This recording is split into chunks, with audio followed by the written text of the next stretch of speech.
तो फ्रेंड्स कैसे हैं आप सब लोग। आई होप आप सब बहुत बढ़िया होंगे। मैं KR सैनी का स्वागत करता हूं। दोस्तों फाइनली इंतजार खत्म हुआ। आरआरबी एनटीपीसी सीबीटी 1 का रिजल्ट जारी कर दिया गया है और सीबी2 की एग्जाम डेट यहां पे अक्टूबर के तीसरे वीक में बताई जा रही थी, लेकिन आरआरबी ने अभी नया नोटिस यहां पे जारी किया है और फाइनल डेट आपकी जारी कर दी जा चुकी है। जी हां दोस्तों, फाइनल डेट देख के आप चौंकने वाले हैं। एक महीने से भी कम का समय आपके पास में रहने वाला है। एनटीपीसी सीबी2 की इतने कम समय में तैयारी कैसे हो पाएगी। सीबी2 जैसे कि आप सभी लोगों को पता है 5 टाइप की पोस्ट है, तो पांचों के लिए सीबी2 अलग अलग होगा जैसे पिछली भर्ती में हुआ था, या फिर सबके लिए कॉमन होने वाला है और इनकी क्या आगे प्रक्रिया रहने वाली है। जीके और जीएस की इतने कम समय में तैयारी कैसे करें, फाइनल डेट आपकी मैं आपको बताने वाला हूं। देखिए दोस्तों, आगे बढ़ने से पहले बताना चाहूंगा, एक महीने से भी कम का समय आपके पास में रहा है, तो इतने कम समय आपको प्रैक्टिस वर्क और पीआईक्यू पे ज्यादा फोकस करना चाहिए। प्रैक्टिस वर्क बुक के लिए इस बुक को आप फॉलो कर सकते हैं। सीबी2 के आपके एग्जाम यूनिट इस बुक को तैयार किया गया 2025 का न्यू एडिशन है। इसके अंदर आपको हर क्वेश्चन का डिटेल से सॉल्यूशन मिलने वाला है और हिंदी और इंग्लिश मीडियम दोनों में ये बुक आपकी अवेलेबल है। तो एनटीपीसी सीबी2 की जो तैयारी कर रहे हैं भाई लोग, उनके लिए काफी कारगर बुक साबित हो सकती है। ऑनलाइन ऑफलाइन किसी माध्यम से बाय कर सकते हैं। ऑनलाइन बाय करने की लिंक आपको डिस्क्रिप्शन में दिया हुआ है और ये आपकी इंग्लिश जो है वर्जन की बुक है। अब देखिए दोस्तों, जो यहाँ पे रिजल्ट सीबी2 का जारी किया गया, सभी के जो इंस्ट्रक्शन यहाँ पे कॉमन है और यहाँ पे पॉइंट नंबर इसमें आप देखोगे, पॉइंट नंबर 6 के अंदर आपकी सीबीटी2 की एग्जाम डेट बताई गई है provisional. The second CBT for the post under CEN 5/24 for the provisional qualified candidates is tentatively scheduled on third week of October 2025। Third week के अंदर आपकी 2025 में बताई गई है, लेकिन दोस्तों आपका जो एग्जाम हो रहा है वो सेकंड वीक में ही होने वाला है। एग्जाम डेट फाइनल आपकी आ चुकी है। ये आपका कुछ देर पहले का लेटर था, इसके बाद में रेलवे बोर्ड ने दूसरा लेटर यहाँ पे जारी कर दिया गया है और फाइनल आपकी डेट बता दी गई है कि इस डेट को आपका एग्जाम होने वाला है। तो आपके कब तक आपके कॉल लेटर डाउनलोड हो जाएंगे, सिटी टीम से आपको कब तक मिल जाएंगे, तो यहां से आपको सभी सीबीटी उनका रिजल्ट जारी हो रहा है, सभी की जगह सेम इंस्ट्रक्शन है। थर्ड वीक बताया जा रहा था, लेकिन यहां पे सेकंड वीक में आपका एग्जाम होने जा रहा है।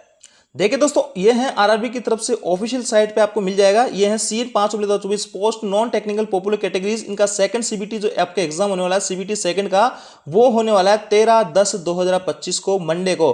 थर्ड वीक बताया जा रहा था। सभी सीबीटी उनका रिजल्ट जहां जारी हुए थे सभी आरआरबी के द्वारा, लेकिन दोस्तों यहां पे सेकंड वीक में आपका एग्जाम हो रहा है 13/10 को और आज दोस्तों डेट हो गई आपकी 19/9। यानी आपके पास में मात्र 20-25 दिन का समय बचा है। 25 भी नहीं, 20 से 25 दिन का समय यहाँ पे बचा है। इतने कम समय में कैसे सीबी2 की आप तैयारी कर पाओगे। तो जो भाई लोग रेगुलर थे सीबी2 की तैयारी को लेकर, उनको यहाँ पे बड़ा फायदा मिलने वाला है, क्योंकि इतने कम समय में आपको तैयारी अच्छी खासी नहीं कर पाओगे। यहाँ पे link of viewing exam city आपको 10 दिन पहले आप देख पाओगे। 13 को होते नहीं, आपको 3 तारीख को यहाँ पे एग्जाम सिटी दिख जाएगी और 13 को एग्जाम है तो आपको 9 तारीख को आपको कॉल लेटर अपना डाउनलोड कर सकते हैं। सभी का यहाँ पे एक ही शिफ्ट में एक ही दिन में एग्जाम हो जाएंगे, क्योंकि कैंडिडेट्स बहुत ही कम बचे हैं। यानी आपकी 8,000 पोस्ट थी तो 15 गुना कैंडिडेट्स 1,20,000 25,000 के आसपास यहाँ पे कैंडिडेट्स रहने वाले हैं। आपको अपने आधार वगैरह अपडेट करा के रखना है ताकि स्मूथ एंट्री आपकी हो सके। तो ये देखिए बड़ी खबर है, जो आरआरबी एनटीपीसी सीबीटी 1 क्वालिफाई कर गए छात्र, उनके लिए अब एक एक मिनट जो है काफी यहाँ पे कीमती होने वाली है। 13/10/2025 को मंडे को आपका एग्जाम होने वाला है। सभी भाई लोग ध्यान देंगे, एक महीने से भी कम का समय यहाँ पे बचा है। अब देखिए दोस्तों, वाइड नोटिफिकेशन के ऊपर चलते हैं। वहां से आपको सारी कुछ चीजें क्लियर होने वाली है कि क्या क्या प्रोसेस यहाँ पे रहने वाली है। ये आपका मैंने सेंट्रलाइज जो एम्प्लॉयमेंट नोटिस है वो निकाल लिया हूं। इसको थोड़ा स्क्रॉल करते हैं तो पेज नंबर 24 के आसपास आपको जो सिलेबस देखने को मिलेगा इसका, ये देखिए दोस्तों सीबीटी2 का जो है सिलेबस यहाँ पे आप देख पाएंगे। थोड़ा सा ये रहा second CBT computer based test. इसका जो आपका 90 मिनट का आपके पास में समय रहने वाला है। 50 आपके जनरल अवेयरनेस के, 35 मैथमेटिक्स के, 35 आपके रीजनिंग के क्वेश्चन रहने वाले हैं। टोटल 120 जो है क्वेश्चन यहाँ पे रहने वाले हैं। दोस्तों जिस भाई की जीके और जीएस जो मजबूत रहने वाली है, वो एनटीपीसी ग्रेड लेवल सीबी2 के अंदर बाजी मार जाएगा। जी दोस्तों, यहाँ पे जीके और जीएस का बहुत बड़ा रोल है, इस पर आपको ज्यादा फोकस करना चाहिए। मैथ और रीजनिंग यहाँ पे बहुत ज्यादा डिफिकल्ट नहीं आती है। जो भाई लोग रेगुलर तैयारी कर रहे होंगे तो वो मैथ रीजनिंग के आप आराम से 35 में से 30-32 के आसपास क्वेश्चन आराम से अटेंड कर सकते हैं, क्योंकि इनका जो पेपर मॉडरेट ही आता है। लेकिन जीके जीएस अच्छी खासी पूछी जाती है रेलवे के अंदर। जिस भाई की जीके जीएस अच्छी है वो यहाँ पर सिलेक्शन ले जाएगा। 15 गुना कैंडिडेट्स को यहाँ पे सीबीटी 1 से पास किया गया है। और ये देख लीजिए आपका 90 मिनट का आपके पास समय रहने वाला है। सीबीटी 1 के अंदर आपके 100 क्वेश्चन थे, लेकिन यहाँ पे 120 क्वेश्चन है, 20 क्वेश्चन ज्यादा बढ़ा दिए गए। तो सीबीटी 2 आपका और डिफिकल्ट यहाँ पे रहने वाला है। तो अच्छे से तैयारी करनी है। जीके जीएस पे आपको ज्यादा फोकस करना है। जीके जीएस के लिए दोस्तों मैं आपको बताता हूं, एनटीपीसी के जो प्रीवियस ईयर के क्वेश्चन पेपर है, जितने भी सीबीटी 1 के आपके एनटीपीसी सीबीटी 1 के सीबीटी CB2 के अभी रिसेंटली CBT1 में भी जो पेपर लगे थे उनके जीके और जीएस के क्वेश्चन जो है वो आप पढ़ के चलीजिए। नया आपको कुछ भी नहीं पढ़ना है। उन क्वेश्चंस की ऐसी बुक लाइए जहां पे डिटेल से हर क्वेश्चन का आपको सॉल्यूशन मिलने वाला है, यानी एक क्वेश्चन का जो एक्सप्लेनेशन दे रखा है, जहां एक क्वेश्चन से आपको 4-5 क्वेश्चन और तैयार हो जाएंगे, तो वहीं से आपकी जीके और जीएस कवर हो जाएगी। आपको भटकने की आवश्यकता नहीं है, नई नई किताबें पढ़ने की आवश्यकता नहीं है, थ्योरी वगैरह आपको मेरे हिसाब से नहीं पढ़नी चाहिए इतने कम समय में। पीआईक्यू प्रैक्टिस सेट पे फोकस करना है। प्रीवियस ईयर के क्वेश्चन पेपर लाओ, ऐसी बुक लाओ जहां पे हर क्वेश्चन का डिटेल से आपको दे रखा हो एक्सप्लेनेशन, तो उसको आप पढ़ेंगे तो आपकी अच्छे खासी तैयारी हो जाएंगे और वहीं से आपके क्वेश्चन आप एग्जाम में देखने को मिलेंगे। तो जीके जीएस पे आपको लोगों को ज्यादा फोकस करना है। सिलेबस देख लीजिए, मैथ रीजनिंग में वही आप पढ़ते आ रहे हो, वही है। जनरल अवेयरनेस का जो है काफी अच्छा खासा यहाँ पे पोर्शन दिया हुआ है। साइंस वगैरह का भी अच्छा खासा वेटेज यहाँ पे रहने वाला है। तो करंट वगैरह ये सब चीज आपको अच्छे से यहाँ पे तैयार करनी है। करंट के लिए दोस्तों बताऊंगा, जो भाई लोग यहाँ पे आपका जो क्रोनोलॉजी आती है वो पिछले 6 महीने की क्रोनोलॉजी आप पढ़ के चले जाइए। करंट का अच्छा खासा आपका यहाँ से कवर हो जाएगा, ज्यादा चीज आपको पढ़नी नहीं है। अब देखिए यहाँ पे देख लेते हैं कि इनके एग्जाम वगैरह कैसे रहने वाले हैं। थोड़ा सा स्क्रॉल करेंगे, पेज नंबर 27 पे आपको ये चीज मिल जाएगी। यहाँ पे आपकी 5 जो पोस्ट है, पांचों की 5 पोस्ट है, गुड्स ट्रेड मैनेजर और सीनियर कलर कम टाइपिस्ट।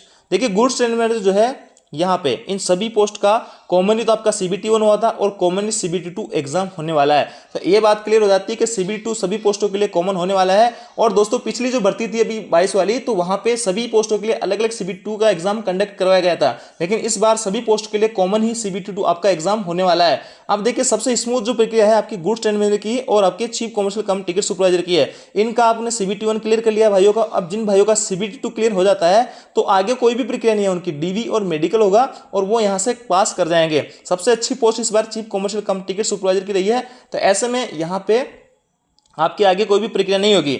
स्टेशन मास्टर की पोस्ट के लिए अगर आप सेलेक्ट होते हो तो आपको CBT1 तो पास कर लिया, CBT2 का आपको पास करना होगा अच्छे खासे मार्क्स से, और उसके बाद में आपको साइको का एग्जाम भी पास करना होगा। अगर साइको के एग्जाम में अगर फेल हो जाते हो तो आपका CBT2 में कितना भी अच्छा स्कोर हो आपको बाहर कर दिया जाएगा। इनकी जो मेरिट बनेगी स्टेशन मास्टर की वो 70% आपका CBT2 से और 30% जो साइको के, दोनों को मिला के आपकी मेरिट यहाँ पे बनने वाली है।